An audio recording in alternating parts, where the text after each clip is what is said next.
Scorpio, hello, welcome sa first week of January reading mo. Kung gusto mo maging updated sa aking mga readings, don't forget to subscribe sa aking YouTube. Like and follow na rin yung aking Facebook page. Doon po kayo mag-send ng private message kung magbubook kayo or mag-i-inquire about personal reading. Scorpio, overall energy mo for the first week of January is 8 of Wands. This is movement, yan, or progress. Yan, sabihin na natin kung may mga bagay kang sinimulan, ginagawa, makakaasa ka na may progress, may improvement sa ginagawa mo or sa sitwasyon mo ngayon. This is also a card of communication. Pwede rin itong indication na magta-travel ka ngayong first week. Ayan, so may mga bagay na dapat pag-usapan, yan, or makaka-receive ka ng mga messages, yan, pwedeng good news. Possible din maka-attract ka ng mga intriga or mga naiinggit sa iyo. Meron ka ring 10 of Wands, the Chariot. Pwedeng may Cancer energy. Madami kang dapat asikasuhin first week.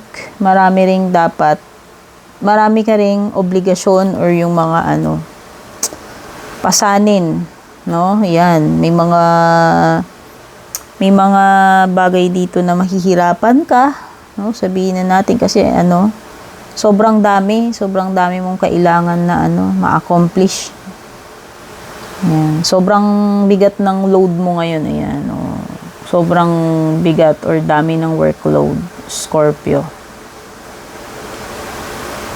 Possible nga na may travel, no? Tsaka movement because of the 8 of Wands and the Chariot. So, ito naman is pwedeng may importanteng decision lang itong first week. Okay? May choices ka rito. May dalawa kang options at least na pagpipilian ngayong first week. Kailangan mo lang talaga mamili, no? Meron ding the Star dito. Pwedeng ito ay Aquarius energy. Ayan, takpan natin yung boobies. Baka tayo masita ni YouTube or ni FB. So, ayan. Yung iba sa inyo, kung ano yung kahilingan nyo, baka yun yung matutupad.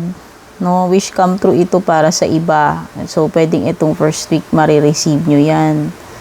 Or kung hindi pa dumarating tong inaasam-asam mo, Scorpio, ito ay indication na wag kang mag-lose hope or mawalan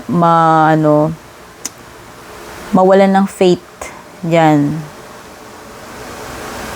10 of Pentacles. Wow, daming pera. So, pwedeng iba sa inyo dito may abundance.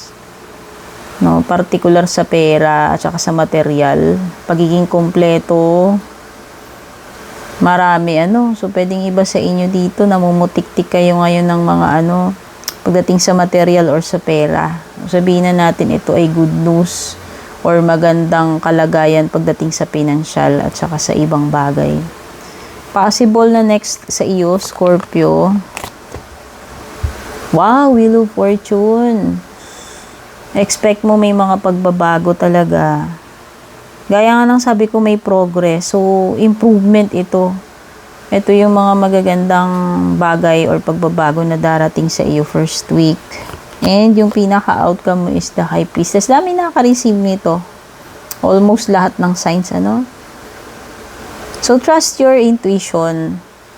Pagdating sa mga bagay-bagay, di ba? Minsan binibigyan tayo ng yung mga kutob-kutob.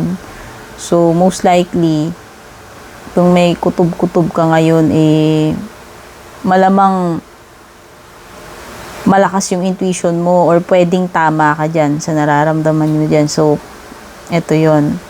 Pairamdaman mong mabuti yung energies and trust your intuition pagdating sa mga bagay-bagay. Okay, Scorpio, Happy New Year sa iyo. God bless. At kita-kits sa ating next reading. Don't forget to like and share.